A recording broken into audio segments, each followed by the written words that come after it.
So we first met at the Freedom Convoy. Then we later invited her over and she had an interview with us so that she could share more of her story with us and with you guys. Hello, my name is Zuowang and I am an author and a poet in Chinese. My pen name is Zuowang, and I'm very, very impressed for this peaceful protection. I have written some poems and proses to write down the historical event in Canada. I love Canada. I want to protect the freedom for Canada. A good fight. I am fighting a good fight. Freedom, freedom. I am from Egypt. I had dates, figs, and chickpeas, only to be slaves obediently. I had been in the desert with 12 years of trek to the place of glory. Freedom, freedom.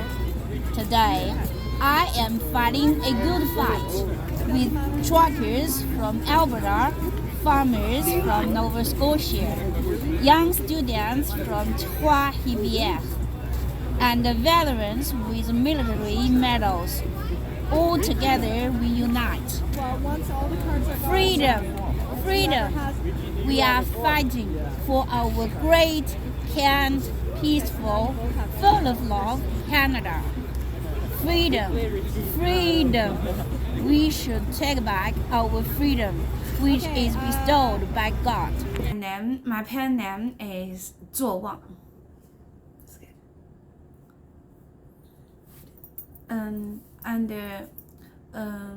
I think Canada is a country. It means a special thing for me. In China, I was a lecturer to teach comparative literature. So I think my occupation is a scholar to study literature. As a matter of fact, I really love writing. But as you know, there is very strict censorship in China. Okay, so for an artist, whatever literature, drawing, and whatever. So if there is no freedom, there is no inspiration to write, to do something for arts. But when I came to Canada, I'm very free and mentally. So I began to write a blog from the beginning of the 2010, and since 2016, I began to write the first poem in all of my life. So in Canada, I have become to be a real author and poet. I am an immigrant from China in 2010, and I have lived in Canada for 12 years. In 2019, at the end of the year, I stayed in China, and the epidemic broke.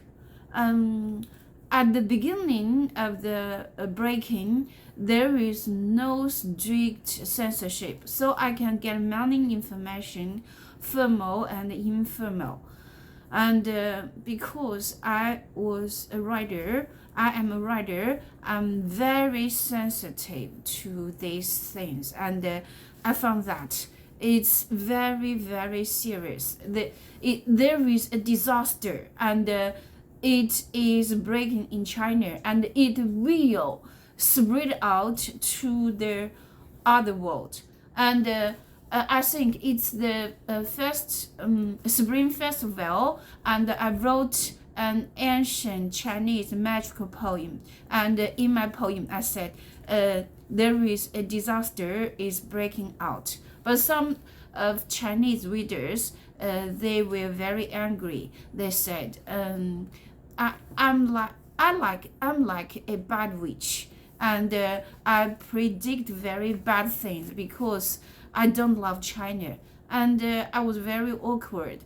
But and later, and I found that I was correct. So I continue what happened in China.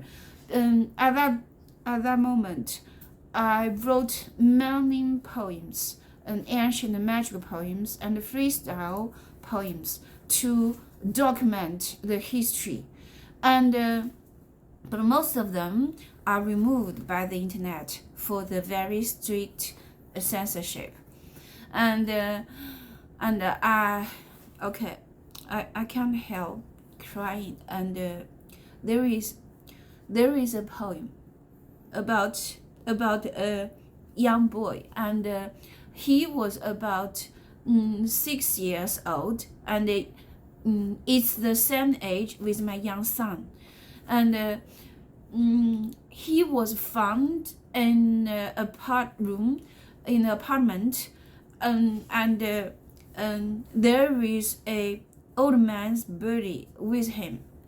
That was his grandfather, and his grandfather died at the door of the toilet, and the young boy, he gathered a quilt to his grandfather, and he didn't know he has been dead. And when those social workers found him, the young boy said, my grandpa told me, don't go out, there is coronavirus, they will bite you. And I wrote a poem for this young boy, and I read it on the social media, but I lost.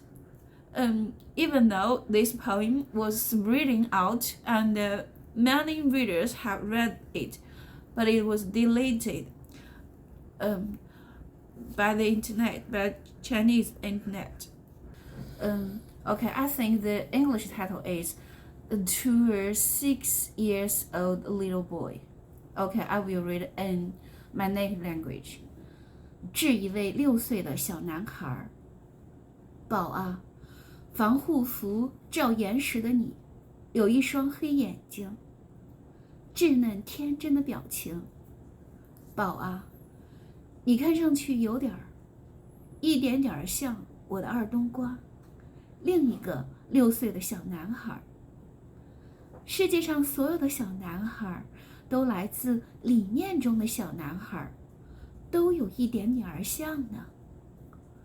我的小男孩怎么长大？他出生的时候，粉红的眼睑上有一滴蓝色的泪，脸上绽放美陶陶的笑。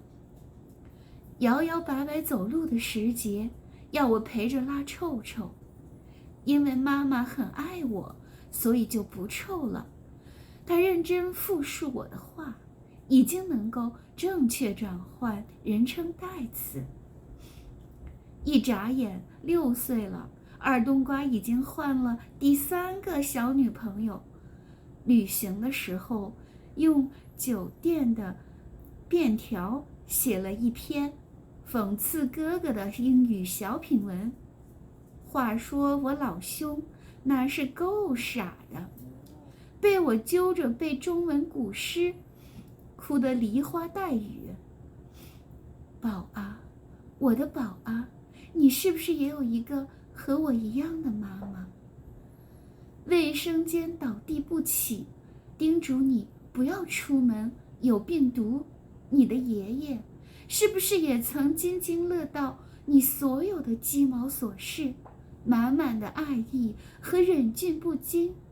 宝啊，懂事的宝啊，你觉得不会说话的爷爷仍旧怕冷，给他盖上了被子。宝啊，当你说爷爷死了，我们所有的成年人如何开口进一步谈论死亡？宝啊，我的宝啊，我也是罪孽深重的一员。在我活着的时候，竟然眼睁睁目睹你和别的许多小朋友遭遇这种劫难，肯定也还有别的更加不幸的小朋友，不是6岁，不是男孩，甚至一直没有熬到获救的那一刻。宝贝啊，我将如何救赎我的罪孽？ In this poem, firstly, because of this young little boy, I reminded my own the same age young son, and then I began to describe this young little boy because he gathered the quilt for his dead grandfather, and he didn't understand what is death, and I think about other similar experience, boys or girls. Maybe they were much unlucky because they didn't wait to someone to save them, and they have been dead. Okay, and I lost, I felt very guilty because as an adult, I didn't protect these children. Okay, that's my poem. That's really powerful. Ooh. I could really hear sorry. your poem in your language, and I almost started crying. I could hear it in Chinese. I didn't understand it, but when you're speaking it, you can actually feel you can feel the power passion through in it. it. Yeah, you know, and you can it's. feel the love And that you I'm- pour into it. Thank you for sharing that with us. Thank you. This story happened in Wuhan, Shiyan. But at that time, I stayed in Beijing. I learned this story from internet. And I can remember it's on the 20th of March. I came back to Canada 2020.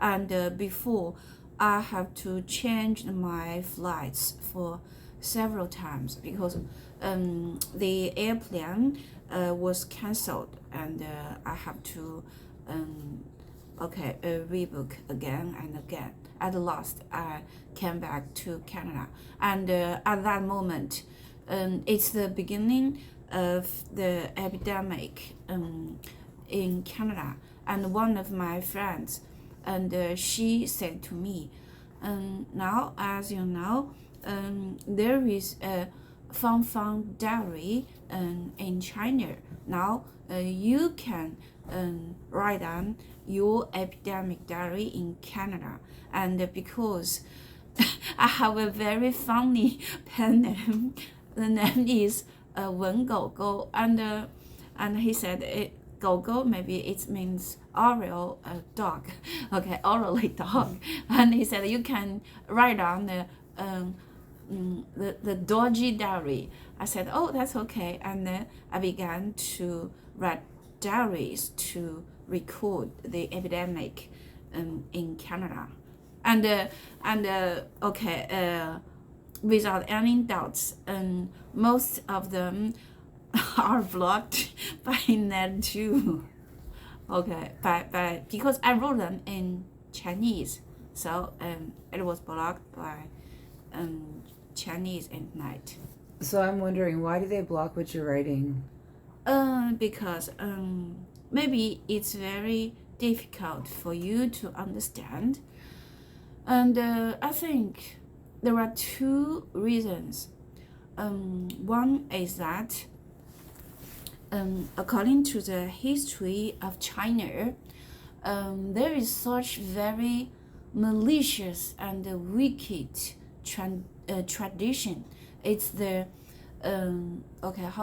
it's the writing criminals. Okay, for example, in Qing Dynasty, and some poems, when they only write down a very short poem, and they will be sentenced to death by the emperor. And another reason is that China is a communist tyrant country. Okay, it's the same as 1984. So this reason you can understand. Okay, so That must be really hard to live in that type of a community. Yeah, so that's why I stand with the side of truckers, because I think we are defending freedom, and because I have experienced that, so I am really much more sensory to be the scared tyranny than most of the Canadians. After the Emergency Act and after the threatening of the government, many of Canadians were scared, but I can understand them. But as for me, there is no choice. If I am scared, I will wait for the vote of 1984. It's a novel written by George Orwell. Okay, and it describes a communist tyrant world, and all of the people lose all of kinds of freedom, and okay, at least the freedom to oppose, the freedom to express, the freedom to live, to move, everything. So it's like freedom of press is gone, freedom of speech is gone. Yeah, and even the freedom to possess his own name. And at first, and I am a passenger just passed by the downtown Ottawa, and that day it's very very cold, and I think it's -20, and my young son, he forgot his hat, and a very kind woman from Alberta, and she said humbly to me, "Can I send my hat to your son?" And she's so nice, just as the other Canadians. And but in later days, the government and the mainstream media began to demonize these people. They describe them as insurrection and as rioters. I think it's very unfair, and it's a lie. I can't endure this. How can a world such this world, and it's a bad world if those good people are demonized. It's not a people I really love and I really accustomed to. But the next day, I went to downtown and I want to observe, and so there is a changing process. Firstly, I am only passed by there, and then I began to be an observer because as my disposition of a writer, and I want to learn. I want to figure out the answer why they are here and what's their destination, and how could they get there gradually, and I joined them, and I was moved by them deeply, and I think the majority of these protesters, there are blue collar clothes, but they are so nice, they are very calm, they are peaceful, and they have experienced many unfairs. For example, they were blocked for the lockdown of the COVID-19, and they were fired, and they lost their relatives, and they were the first people in all of the Canadians who awakened to know what is really happening, and they were protecting the freedom for all of the Canadians. I happened to meet two men. They were from maybe Saskatchewan, and they told me they prepared two flags. One is Canada flag, another I think is the province flag. And they asked the other truckers and the protesters to sign in the flags. They told me one day they will show this flag to their grandchildren. Look, your grandpa have fighted for your freedom. And I admire them very much. Very, very worried about, because I can smell some bad predictions. I think maybe something bad will happen, because on that day, on Thursday, Tamara is arrested, and on that day, and I worried those truckers, and that day I booked a hotel for the truckers, and but the couple of the truckers, they left the parliament. I can't contact with them, and okay, that day I think Chris Bubble and Tamara, they were both arrested, but I think they were very innocent. They are not criminals, and I can't imagine how could this happen in Canada. And then that day, when I happened to meet some police and policemen and policewomen, is about 8, and I talked with them, and how can you hear what I will say? And I gave a little speech to them. I told them I was born and grew up from a communist tyrant country, and I have experienced a very dark time. And but today, what is happening in Canada? Those people, they are very good guys. Those protesters, they have been here for 20 days, but there is no any violence happened. And how can you get these people as criminals? It's unfair. Okay, at last only 2 police stayed there, and a young policeman said to me, "Okay, you finished your talk. Do you feel better?" I feel a little embarrassing. I said, "Okay." Then I said goodbye. And okay, later days, okay, in the Volunteers Day, Prime Trudeau, he announced that there is an emergency act. Okay, what is emergency act? And there are 4 emergency act, 2 in First World War I, another in First World II. The third one is Pierre Trudeau, because something violent happened in Quebec. But now there is no any violent, because maybe most of the days I always go to the downtown, and I didn't find any, and there is no hate, and there is no violence. And I think maybe the most bad mood for them is to honking horns. But what's the guilt to honking horns? And I found that one police found a car because he's honking horn for $400. Okay, so it's not fair. It's very brutal.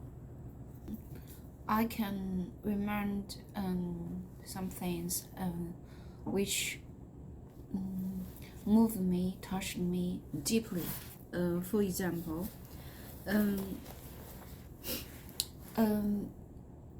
when the arrested began, I saw a video. In that video, there is a long white bus, and I recognized that bus. On the window, my poem, A Good Fight, was pasted on the window. And okay, that driver, and I have sent him poem and cheese, and I think he was beaten and arrested by the police. And another thing, okay, I have booked a hotel for an old man. When I guided him to the hotel, and he refused to wear the mask. And at that time, he was very tired. He told me, I am fighting for the freedom, and because the mask mandate, the vaccine mandate, and there is no any scientific proof to be right, and how can I obey these stupid rules? Even though he was very tired, and he refused the opportunity to rest in a hotel. And another old man, I think he was over 75 years old, and he told me, okay, it's okay, I can sleep in my car, and you can save this opportunity to others. Maybe someone need this rest much more than I. And okay, I think and there is a very a thing, and I will remember forever. Yeah, it's the same day Tamara was arrested, and I think it's very near from the peaceful monument, and there are a line of protesters. They stand there arm by arm, and they are crying, "Hold the line!" And then they were singing the anthem, "Oh Canada," and because they wanted to protect the driver, the trucker, and the big red truck. And as a matter of fact, I am an intellectual, and in Chinese traditional concept, those intellectual are high class, and those laborers are low class. But from this Freedom Convoy, I began to find that those lectures, whatever they are Chinese native language or English native language, I think maybe they were coward, and they pretended that nothing happened, and they believe all of the things in the mainstream media, and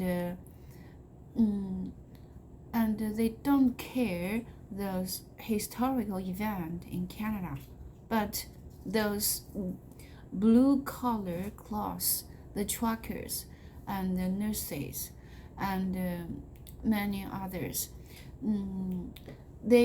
I think most of them are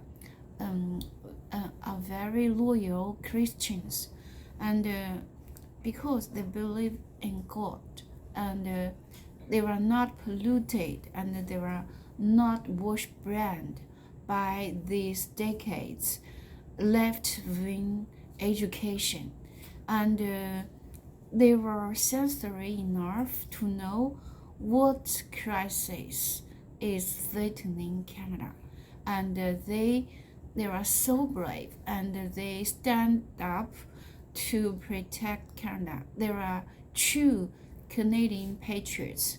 And I met a young woman on the Friday, and she was beaten by the police, but she didn't leave, and she persisted in the rally.